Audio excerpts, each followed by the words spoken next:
Case சிலிண்டருக்கு மானியமா 100 ரூபாய் தரேன்னு சொன்னீங்களே, தந்தீங்களா?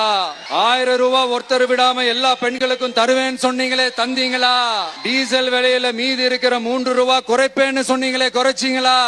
நீட்டு தேர்வை ரத்து செய்வோம்னு சொன்னீங்களே, ரத்து செஞ்சீங்களா? கல்வி கடனை ரத்து செய்வோம்னு சொன்னீங்களே, ரத்து செஞ்சீங்களா?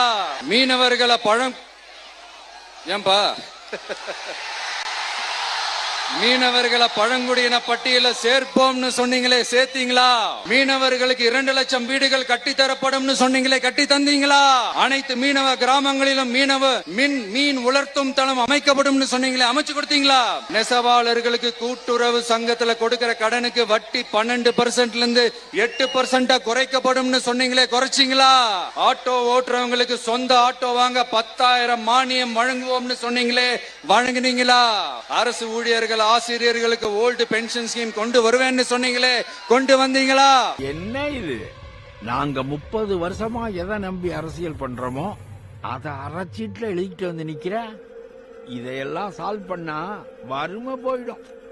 வறுமை போயிட்டா ஓட்டுக்கு காசு வாங்குவான, சோத்துக்கு அலையணும்.